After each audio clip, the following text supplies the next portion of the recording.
And UK Prime Minister Theresa May has said she will step down once she delivers her deal. The announcement comes while British MPs are debating 8 options for an alternative to the Prime Minister's twice-defeated plan to leave the European Union.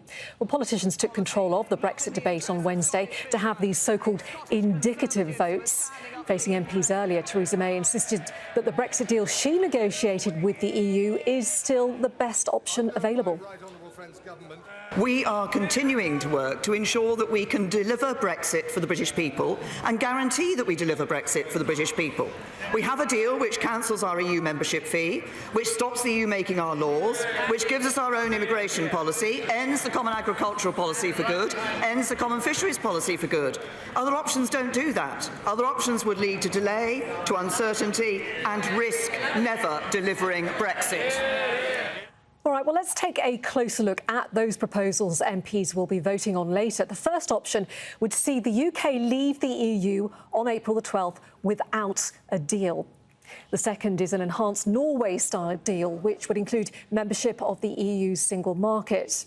The third would see the UK remain a member of the European Economic Area and reapply to join the European Free Trade Association. Fourth is a deal which includes a commitment to negotiate a UK-wide customs union with the EU. Fifth is Labour's plan to push for a close economic relationship with the EU, including a customs union and close alignment with the single market. Option 6 is revoking Article 50 to avoid a no-deal Brexit. 7 is a second referendum to approve any Brexit deal. And Proposal 8 is a managed no-deal process in the event that a divorce agreement is not reached. Confused? That's understandable. Let's take you live to Paul Brennan. He is in Westminster for us. So plenty of options for MPs to juggle with later, Paul. But the key news this hour, of course, is the announcement by Theresa May that she is willing to step aside from her job if her Brexit deal goes through. Why has she said that? Well, that's right, Felicity. The political landscape down here at Westminster has more moving parts, it seems, than a fine Swiss watch. It's so many different things. The MPs are in the main chamber debating those 8 options that you just outlined in the hope that they can find some kind of consensus of an alternative route, given the fact that Theresa May's preferred deal, the one that she agreed with the European Union, has been rejected twice already by Parliament.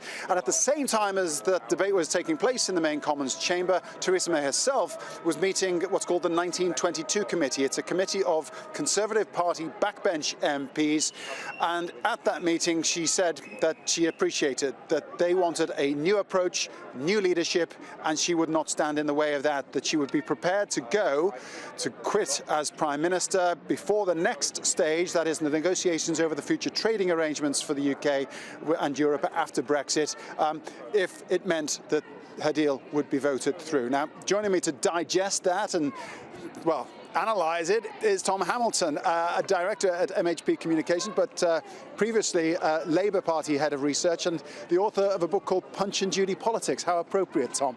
What do you make of the Prime Minister's offer to her backbenchers? Well, it's an interesting sort of paradoxical offer of sort of back me and I'll quit, which is not the sort of thing that the Prime Ministers usually say. So she says that if her deal can pass, then she'll stand down by the 22nd of May, which would be the new Brexit date. If that's something that works, if Tory MPs are prepared to back the deal in return for that, it tells us a couple of things. I think it tells us that Tory MPs never had that principled an objection to the deal in the first place, if they're prepared to back it in return for getting a new Prime Minister. And secondly, I think it tells us that they think that a new Prime Minister might give them what they want compared to what Theresa May might have. So it means that the shape of Brexit under a new Prime Minister could be very different indeed, and we have to wait and see what that might look like depending on what the various candidates say in the forthcoming election for the Conservative leadership. And without getting too intricate about it for our international viewers, the DUP, the Democratic Unionist Party, were thinking there may be a statement from them about their position this evening. How critical is their stance to the Prime Minister's future and to the Prime Minister's deal? Well, it's critical for the deal in 2 ways. Firstly, because they've got 10 votes, which are really important in a tight parliament, and secondly, because a lot of Tory MPs' votes seem to be contingent on what the DUP say. So there are a number of Tories who say that if the DUP were to switch and vote for the deal, then they would switch too. We will come to the second in the next hour because we have to throw back. The vote on the 8 options is at 7 o'clock. The result about 9 o'clock. We'll have more throughout the evening. Back to you. Yeah, long evening for Paul and his team. Thanks so much.